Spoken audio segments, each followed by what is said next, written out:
Welcome to DG Modelworks. I have a quick video for you today on how to easily and quickly improve the lighting on your Athearn Genesis SD80MAC with the factory equipped Tsunami 2 sound.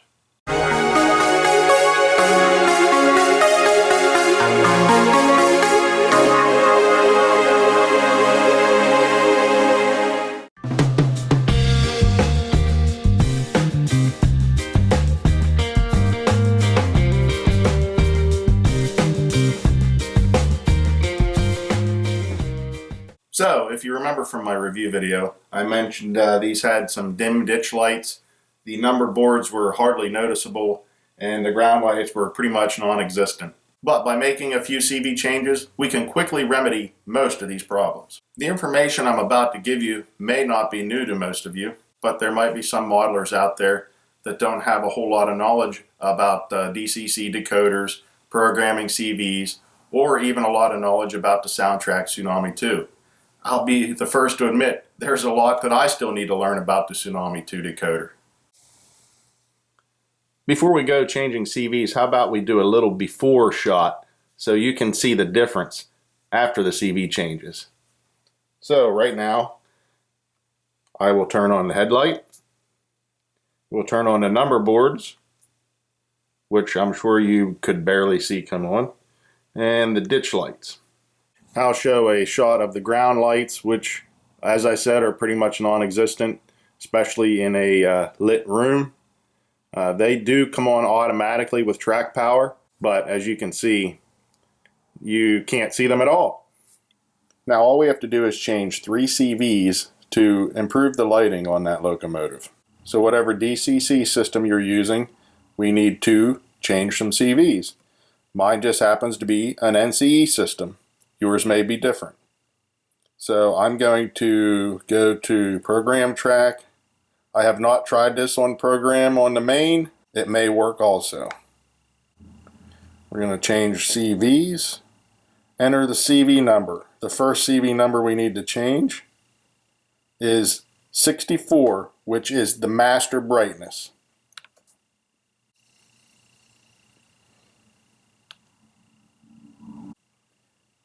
That's set at 191 from the factory. The values can be anywhere between 0 to 255. 0 being dim, 255 being bright. So I'm going to bump that clear up to 255. I'm going to enter 255. Bang. We're done. That's programmed. The next CV we're going to change is CV61, which is brightness register number 1. Brightness register number 1 actually controls the brightness of the ground lights. So we'll enter CV61. It's set at a value of 50.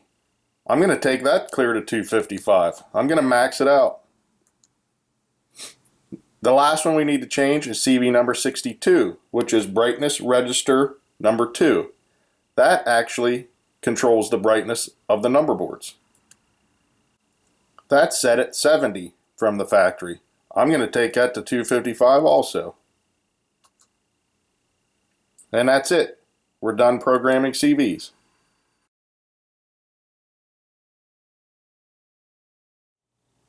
Alright, let's go back to the locomotive and see how the changes have improved the lighting on this locomotive.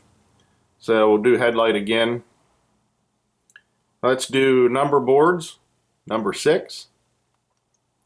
Well, you can see them now. Ditch lights. There may not be a lot of improvement with the ditch lights.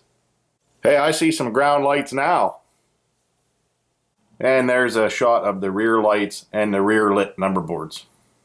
So I killed some of the lighting in the room so you can get an idea what it would look like if you're running a night scene on your layout. That's the ground lights, of course. And there we got a shot of the front again.